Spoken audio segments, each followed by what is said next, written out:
बिस्मिल्लाहिर्रहमानिर्रहीम। अल्लाह कुरान में फरमाता है कि यकीनन तुम्हारे इस गम का अंजाम आगाज से बेहतर होगा।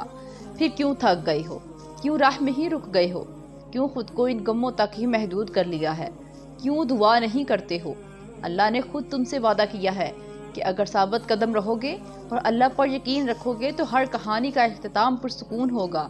इस गम का आगाज जैसे भी हुआ, जिससे भी हुआ, मगर इसका इख्तिताम बहुत पुरसुकून होगा। ये जो तूफान तुम्हारे सीने में उठता है ये भी मदहम पड़ जाएगा। जो याद तुम्हें सोने नहीं देती इसे तुम्हारे दिल से मिटा दिया जाएगा, और जो तुम्हें चाहिए वही तुम्हें दे दिया जाएगा। जो बेहतर नहीं उसे बेहतर बना दिया जाएगा, और जो छोड़ गया उसके बदले तुम्हें इससे भी बेहतर अता कर दिया जाएगा। फिर क्यों शक कर रहे हो अपने रब की रहमत पर? भरोसा रखो, अब जो होगा बहुत बेहतरीन होगा। ये सब्र व तवक्कुल तुम्हारा यूं ज़ाया नहीं जाएगा। बहुत जल्द अर्श से कुन का जवाब ज़रूर आएगा, और दुआएं तो ऐसे मोर्ज़ों तक तुम्हें लेकर आएंगी, जो चीज़ तुम्हारे बस से भी बाहर हो गई हो वो तुम्हें हासिल हो जाएगी। तुम बस कबूलियत पर यकीन रखना, या तो वो वक़्त आने पर तुम्हारी मनपसंद चीज़ से नवाज देगा, या तुम्हारा दिल अपनी रज़ा में कर देगा। दोनों सूरतों में बेहतरी आपकी ही है। और मोजज़े तब होते हैं जब तुमने जो दरवाज़ा चुना होता है वो बंद नज़र आ रहा होता है, फिर भी तुम्हारे दिल को एक इत्मीनान होता है कि रास्ता चाहे अल्लाह का चुना हुआ हो, लेकिन वो मंजिल तुम्हारी पसंद की ही चुनता है। और मोजज़े तो उन दुआओं के लिए होते हैं जो अल्लाह से मांगकर फिर किसी से नहीं मांगते। अगर अल्लाह तुम्हें वहाँ तक नहीं लेकर गया जहाँ तुम जाना चाहते थे, तो यकीन रखो बेहतर होगी वो जगह जहाँ वो तुम्हें अपनी मर्जी से ले जाएगा। और अल्लाह जब कोई चीज़ दिल में डालता है तो कहीं ना कहीं नसीब में जगह ज़रूर रखता है। अल्लाह ना चाहे तो तुम चाह भी नहीं सकते। अल्लाह दिल में तड़प इसीलिए पैदा करता है ताकि तुम दुआ के ज़रिए इस चीज़ को हासिल करो। तुम बस मिलने का यकीन रखो, कैसे मिलेगा ये सोचना तुम्हारा काम नहीं। इंतज़ार करना मुश्किल है, मगर इस इंतज़ार के बाद जो अजर तुम्हारे लिए लिखा गया है वो तुम्हारी ज़िंदगी बदल देगा। बस हर चाहत समेत खुद को अल्लाह के सुपुर्द कर दो, और फिर देखना वो तुम्हें कैसे हर गम से तुम्हें आज़ाद कर देगा। बस एक लम्हा लगता है दुआओं के कबूल होने में, मोजज़ों का रास्ता तय करने में, कुन से फयकून के होने में, सिर्फ एक लम्हा।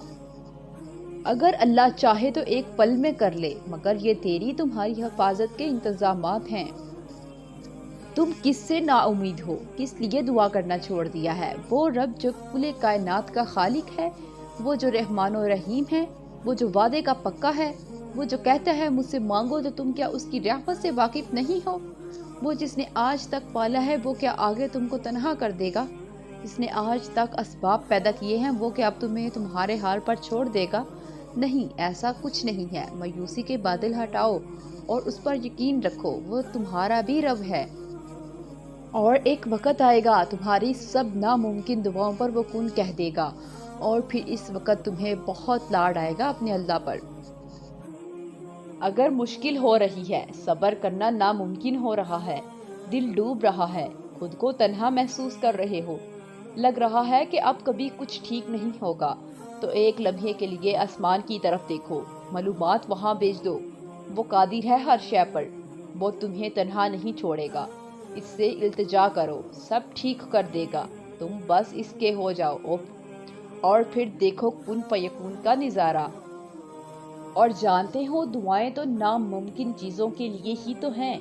ऐसी चीज़ें जो तुम्हारी पहुंच से बाहर हैं, ऐसी चीज़ें जो तुम्हारे मुकद्दर ने तुमसे छीन ली हैं, ऐसी चीज़ें जिनके मिलने की तुम्हें कहीं से भी उम्मीद नहीं, ऐसी चीज़ें जिनके होने का तुम ख्वाब में भी तसव्वुर नहीं कर सकते, ऐसी चीज़ें जिनके मुखालिफ सारी कायनात आकर खड़ी हो जाए, ऐसी चीज़ें जो तुम्हारे तख़ील में भी ना समा पाएं, ऐसी चीज़ें जिन्हें मानने से तुम्हारी अकल इनकार कर दे, ऐसी चीज़ें जिनके रोनमा होने का तुम्हें एहसास तक ना हो, या ऐसी चीज़ें जिनको देखकर तुम्हारी अकल दंग रह जाए, और ऐसी चीज़ें जिन्हें ना कभी किसी ने देखा हो और ना सुना हो, ऐसी चीज़ें जिनके तज़किरे से अल्फाज भी घबराएं, ऐसी चीज़ें जो तुम सोचते हो कि कभी हकीकत नहीं बन सकती, या ऐसी चीज़ें जिनके होने का इल्म तुम्हारी छठी हिस्स को भी नहीं छू सकता, دعائیں وہ معجزہ ہیں جنہیں تمہارا نصیب بھی نہیں روک سکتا۔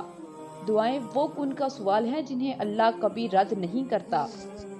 دعائیں تو پھر ان چیزوں کے لیے ہی ہیں جو دسترس سے نکل جاتی ہیں، بس ایک صدا کی بات ہوتی ہے اور ہر کھوئی ہوئی چیز واپس مل جاتی ہے۔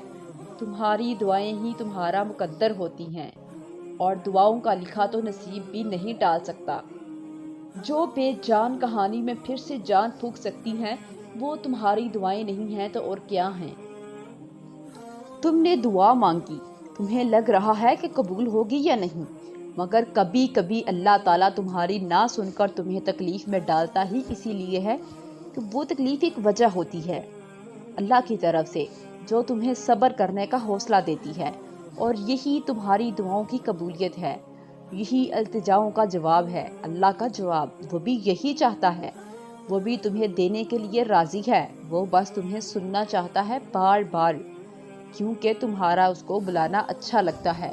اس لیے کس نے کہا کہ دعا قبول نہیں ہوتی؟ اللہ آپ کی ہر دعا سنتے بھی ہیں اور قبول بھی کرتے ہیں، پر ہاں، ہر دعا قبول ہونے میں وقت لگتا ہے۔ اللہ ہم سے اتنی محبت کرتے ہیں کہ کچھ دعائیں اپنے پاس سنبھال رکھتے ہیں، کیونکہ وہ دعائیں اللہ کو اتنی پسند ہوتی ہے کہ وہ اپنے بندے کو بار بار سننا چاہتا ہے۔ کہیں لگے کہ ڈگمگا گئے ہو تو ہمت مانگ لینا، بولا نہ جائے تو رو لینا، لب نہ ہلے تو دل کلام کر لے گا، اسے کیسی وضاحتیں، اسے منا لینا، وہ دنیا جیسا نہیں ہے۔ تم نہیں جانتے کہ تم دعا مانگتے مانگتے قبولیت کے کتنے قریب آ گئے ہو، اور تمہارے معجزوں کے درمیان کتنا کم فاصلہ رہ گیا ہے۔ جو کھو دیا ہے وہ کھونے کے لیے ہی بنا تھا، جو بہت دعاؤں کے بعد بھی نہ ملا، اس میں تمہاری ہی بہتری تھی۔ یہ جو تکلیفیں تمہیں ملی ہیں یہ بس بہانہ بنتی ہیں تمہیں اللہ تک لے جانے کا۔ تھوڑی سی تکلیف تو برداشت کرنی پڑتی ہے، صبر کرنا پڑتا ہے۔ جب اللہ کی طرف سے اس کھوئی ہوئی چیز کی ریپلیسمنٹ مل جائے گی تو تم بھول جاؤ گے کہ تم نے کیا کھویا تھا۔ مطمئن ہو جاؤ، کیونکہ اب تمہیں تمہارے صبر کا انعام بہت جلد ملنے ہی والا ہے۔ تمہارے یہ جو آنسو ہیں اب خوشیوں میں تبدیل ہونے والے ہیں، اور فیقون سے تمہارے لیے عرش سے معجزے اترنے والے ہیں، اور جلد ہی اللہ تمہارے لیے ایسا معجزہ بھیجے گا جس نے کوئی حد ہوگی اور نہ ہی کوئی اختتام۔ مانگتے رہو، کیونکہ اللہ مانگنے والوں کو کبھی خالی ہاتھ واپس نہیں لوٹاتا۔ وہ تو المجیب ہے، وہ تمہاری فریاد کبھی رد نہیں کر سکتا۔